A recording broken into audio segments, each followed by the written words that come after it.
Hello, Twin Flames. I hope you're all doing well. I'm here to present to you yet another mini first quarter moon tarot reading for the First Wave Twin Flame Ascension Collective, currently doing a badass job at completing their entire ascension process, ascending up to 5D out of the Matrix, and taking full responsibility for their actions, priorities, and ultimate destiny like the true angelic warriors we are. So, in this particular tarot reading on the first quarter moon, due to occur on the 8th and 9th of this December, we are going to be uncovering just what the Ascension energies have in store for our continued progression, as well as see what we can do to help our unions persist down this current route we're now on of working together in harmony with our beloved twin flames for the first time ever in the way we are currently in the etheric plane. But as always, I want to provide a brief breakdown of what the first quarter moon even is exactly, so that everyone will feel caught up and secure before getting into the reading. The first quarter moon is a lunar phase that symbolizes balance, determination, and a time for decision making. When using my intuition, I analyzed and took notice of the fact that when in this stage, half of the moon is lit up while the other side is not, giving me vibes of congruence and symmetry right away, which is bringing the message and theme that we should work with the first quarter moon to become a much more balanced, aligned, authentic version of ourselves, so we may successfully take on and fulfill whatever mission or project we're working on, or that may soon be approaching at that time, but also just in general, to take along with us for the entirety of our lives as well, which I'm going to intend occurs for us as much as possible all throughout the reading, in terms of balancing ourselves, in order to get us a great head start on this. It rises around noon and sets around midnight, which could be interesting for those of you who didn't know or seem to have forgotten that the moon, our intelligent, conscious, innocent moon, works like the sun in this very same way. It is also named for its position in the lunar cycle, which is the first quarter point of that particular month. It is also considered a waxing moon due to the illuminated portion of the moon increasing, which is why I also partially named the title of the video this, and due to how close it is in proximity and relativity to the waxing crescent phase just before it, even providing us with a sort of top-off of the energetic theme, message, and light code influxation from the waxing crescent phase to make us more whole, more self-assured and aware, and much more sharp, conscious, and headstrong as we come out of it, just as if we are the moon as well, because we truly are in this way in many. I hope all of that was enough to fill your cup and make you feel whole enough to get into the mini tarot reading. So let's do it. To begin with, when shuffling and meditating simultaneously, earlier to decide which card would best support this twin flame tarot reading, on the first quarter moon, the major arcana card, the Star, is what shot out of the deck to enlighten us. Here, I am seeing a depiction of the divine feminine Christ polarity of the union's soul, telling her divine masculine Christ counterpart soul in the etheric plane that she forgives him for everything he's ever done to her, which the first quarter moon is most definitely here to help us with this month, for the betterment of our union, the divine feminine's personal well-being, and for the closure she needs to move on. If you've been following these past few readings of mine on the First Wave Ascending Twin Flame Collective,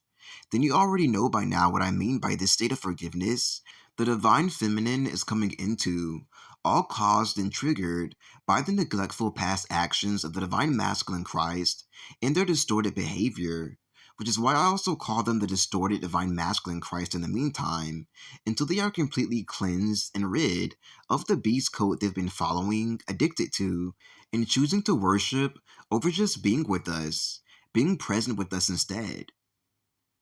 Their star has now fallen, however. I just felt so strongly and deeply within my body, as well as the entire Pharaoh system or posse they were a part of, that the beast system was upholding for them, transforming them into the most oppressive, even unnecessarily intimidating at times, counterfeit celebrities over us, so they may help give homage to and support Babylon and ancient Egypt's entertainment industry, help Babylon acquire more gang territory as a result of this, as yes, this is also all about, at least it's turned into this at the end, getting our men out of ego gangs created by the entertainment industry that they've fallen into, intermixed with the clique of friends they hang with, also imitating at least a variation of gang life or thug life in addition to this, even if it's mostly within their mentality right now. In this very way, they've been choosing to greatly slander and disrespect the divine feminine, to blindly, carelessly, and aloofly worship Satan at the last second in regards to where we are now in our Earth's spiritual history, and force her to do all of the spiritual work to get herself out and him at the same time, if you're nice enough or feel it in your spirit to help them ascend past their petty, dysfunctional, heavily programmed behavior. If you are a woman in this divine masculine role, of course, all of this applies to you as well, in whichever way or form you fit into it, however it manifests within your life personally. So get it together. The divine feminine has better places to be, and will very soon be there, as this is exactly what she's looking up at the night sky, waiting to descend down upon her. All of the wildest, biggest dreams of her heart's desires, mixed with all of the unlimited blessings she's co created and manifested for herself throughout her long, ever so tumultuous, downright confusing twin flame ascension journey. For she most definitely put in the work to be bestowed with everything and more. I also feel like some form of a galactic scale celestial activation wants to come from the access we have from the ascension energies in the moon currently, as if it wants to just transmit to us right through the celestial portal, at least it appears like one, open above her in the ethers. So I'm just gonna go ahead and ask for this to occur for us right now for anyone eligible, which feels like it's more so for the divine feminine components of the union, because of where she's at in the journey, allowing her to be open and ready for this. I am not sure what this activation would necessarily entail, but it does feel quite electrifying from my end, and that's all I'll say for now. Go ahead and let me know in the comments section after watching exactly what you felt or received from the activation whenever it hits you, if this is something you like, as I'd love to hear about it. Going further into the mini reading, on the first quarter moon, for us first wave twin flamers, we have the Ten of Swords card. Here, I am seeing and feeling the most beautiful, liberating, relieving message, honestly, conveying to us that all of the woes, dark days, the dark shadows of the night that used to try to scare you, every single hardship that the divine feminine has ever had to go through, being over, finalized, and put to rest as if it were all but a dream. This feels like dark history, represented by the energy of the flock of crows up above her, that's coming to the surface to be seen, remembered, and then disposed of. So it may go through its process of being transmuted into pure love and light instead, never to harm anyone or put them off path just because it feels like it ever again. The darkness, thickness, and denseness of this evil we are now parting ways from, that was here on this planet heavily for the past 500 years, to chase women, feminine energy, kids, and all things innocent, is perfectly depicted here energetically for us, as this is the true kind of evil, the boogeyman, that was truly out to get us all along, even though parents and guardians told us there was no such thing. I'm sorry to say that they were mistaken, but we are much older now and forgive them too. For they too will have to face the dark, the pure truth of it, look it right in the face, and conquer it just like we did. It is very interesting because right at the start of the Witch Age, which was a majorly covert operation and realm, intertwined with our ascension process until dismantled just recently,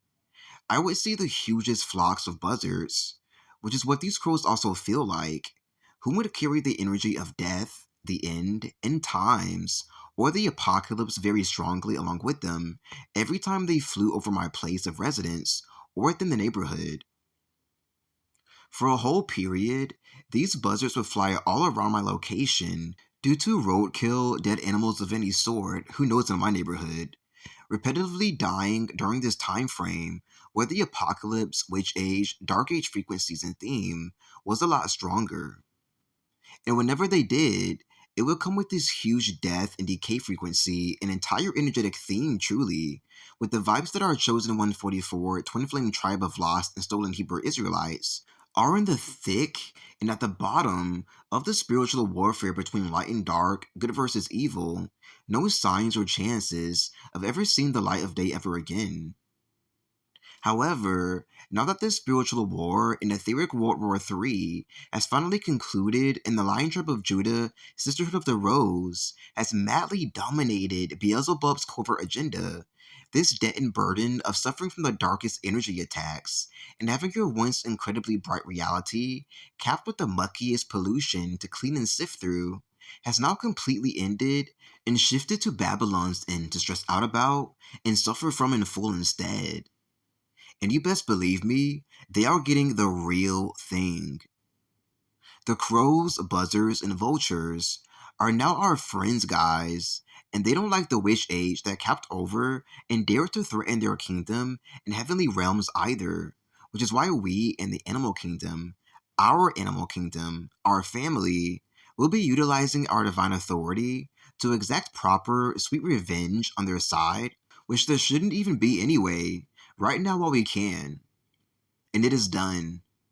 And now we are even more blended with the animal kingdom, with ourselves as an effect, as we are the animal kingdom as well,